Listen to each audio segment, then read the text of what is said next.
Assalamualaikum warahmatullahi wabarakatuh.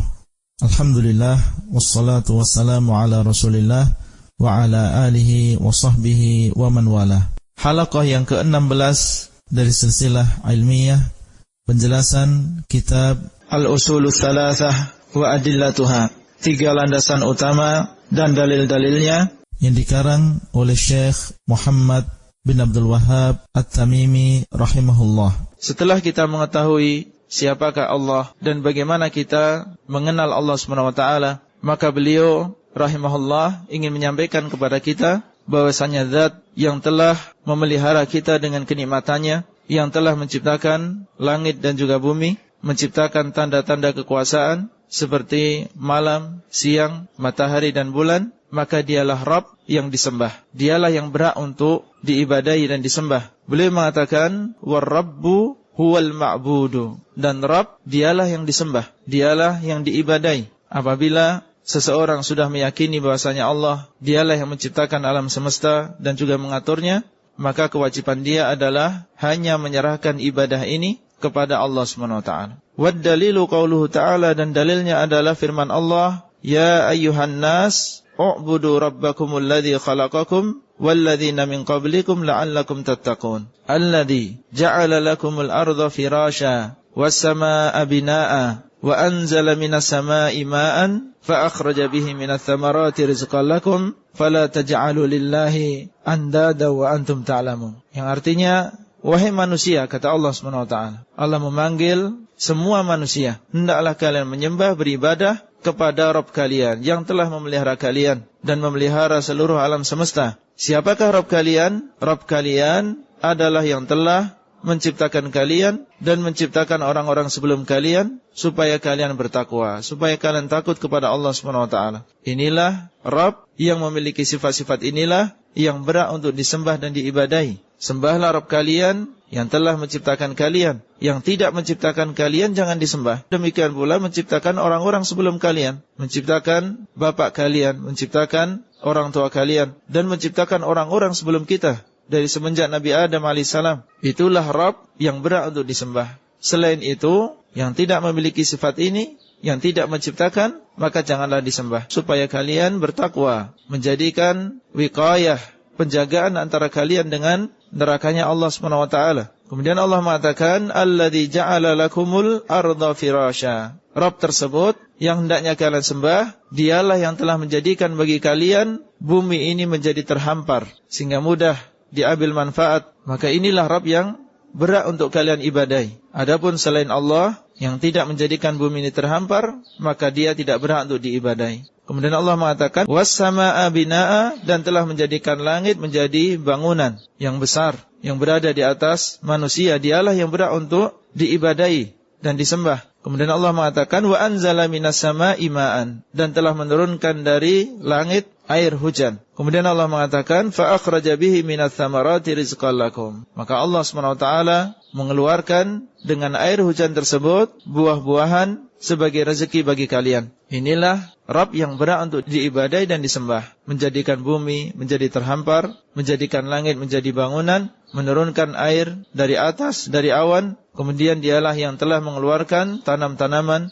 biji-bijian, buah-buahan dengan air tersebut. Inilah Rabb yang berhak untuk disembah dan diibadahi. Kemudian Allah mengatakan fala taj'alu lillahi andada wa antum ta'lamun. Maka janganlah kalian menjadikan sekutu-sekutu bagi Allah sedangkan kalian mengetahui. Janganlah kalian menjadikan sekutu-sekutu bagi Allah, beribadah kepada selain Allah, beribadah kepada Allah dan juga beribadah kepada selain Allah sedangkan kalian mengetahui, memahami bahwasanya yang menciptakan kalian, yang menjadikan bumi terhampar, menjadikan langit menjadi bangunan, menurunkan air hujan adalah Allah SWT.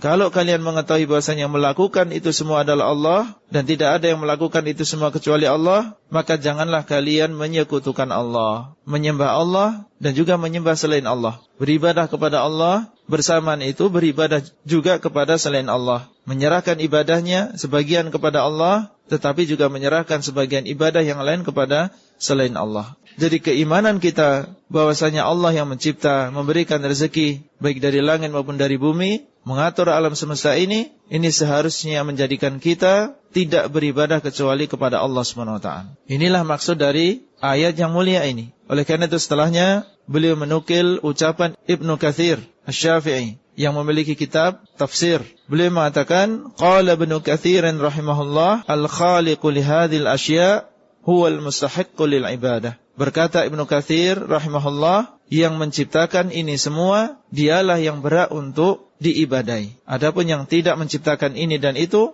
maka mereka tidak berhak untuk diibadai meskipun memiliki kedudukan yang tinggi di antara manusia. Seorang nabi adalah orang yang mulia di sisi Allah SWT, tetapi dia tidak menciptakan. Oleh karena itu tidak berhak untuk diibadai. Seorang malaikat adalah hamba Allah yang mulia di sisi Allah SWT, tapi dia tidak menciptakan. Oleh karena itu tidak berhak untuk diibadai dan tidak berhak untuk disembah. Kalau memang di dalam hati kita meyakini bahwasanya Allah satu-satunya yang mencipta, memberikan rezeki dan mengatur alam semesta ini, maka seharusnya lah kita tidak beribadah kecuali hanya kepada Allah. Orang-orang musyrikin Quraisy yang Rasulullah SAW diutus di antara mereka, mereka adalah orang-orang yang mengakui bahasanya Allah yang mencipta, dan mengakui bahasanya Allah yang memberikan rezeki kepada mereka, dan bahasanya Allah yang mengatur alam semesta ini. Mereka mengakui itu semua, akan tetapi ketika diajak oleh Rasulullah SAW untuk hanya menyerahkan ibadah kepada Allah saja,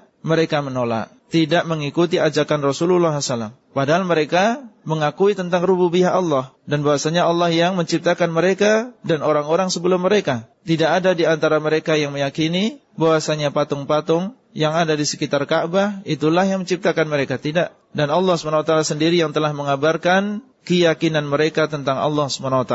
Allah berfirman, "Qul man yarzuqukum minas sama'i wal ard, amman yamliku sam'a wal absar, wa man yukhrijul hayya minal mayyit, wa yukhrijul mayyita minal hayy, wa man yudabbirul amra, fasayaquluna Allah, faqul afala tattaqun." Katakanlah wahai Muhammad, tanyakan kepada mereka kaummu, siapakah yang telah memberikan rezeki kepada kalian dari langit dan juga dari bumi, dan siapakah yang memiliki pendengaran-pendengaran dan penglihatan-penglihatan, dan siapakah yang mengeluarkan yang hidup dari yang mati, mengeluarkan yang mati dari yang hidup, dan siapakah yang mengatur alam semesta ini? Tanyakan kepada mereka tentang pertanyaan-pertanyaan ini. Niscaya mereka akan mengatakan Allah. Inilah jawaban orang-orang musyrikin Quraisy. Mereka mengatakan dan meyakini bahwasanya Allah yang melakukan itu semua. Tetapi mereka tidak mau mengesahkan Allah, mentauhidkan Allah SWT di dalam ibadah mereka sehari-hari. Terkadang mereka menyembah kepada Allah kalau mau, dan terkadang mereka menyembah kepada selain Allah. Sebagaimana ketika mereka berada di tengah lautan, datang ombak yang besar, datang angin yang kencang, dan dalam keadaan yang sangat bahaya, baru mereka ingat kepada Allah dan mentauhidkan Allah SWT.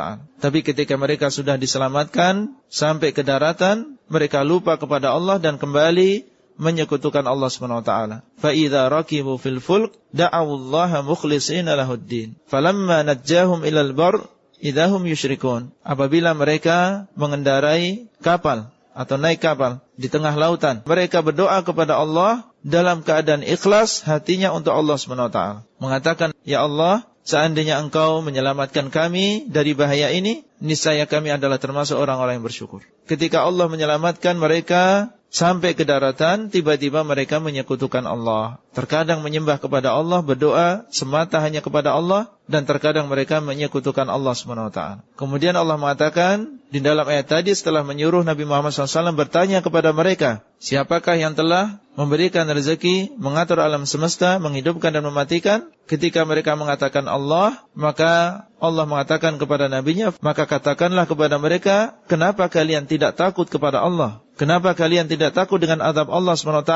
Sudah tahu bahasanya Allah yang mencipta dan tidak ada yang mencipta selain Allah, kemudian kalian menyekutukan Allah dengan yang lain. Keyakinan bahwasanya Allah yang mencipta adalah fitrah yang Allah fitrahkan kepada manusia. Ketika Allah menciptakan mereka, yaitu manusia, difitrahkan di dalam hatinya keyakinan dan kepercayaan bahwasanya Allah yang menciptakan, yang memberikan rezeki dan mengatur alam semesta ini. Oleh karena itu orang-orang musyrikin Quraisy yang dikatakan musyrikin oleh Allah SWT, di dalam hatinya juga meyakini bahasanya Allah yang menciptakan mereka. Karena ini adalah fitrah. Bahkan Fir'aun yang mengatakan ana rabbukumul a'la, aku adalah Rabb kalian yang paling tinggi. Sebenarnya dia meyakini bahasanya dia bukan Rabb, dan meyakini bahasanya Allah lah Rabb dia yang telah menciptakan dia, dan bahasanya apa yang berasal dari Musa berupa ayat-ayat, berupa mukjizat-mukjizat, semuanya adalah dari Allah SWT.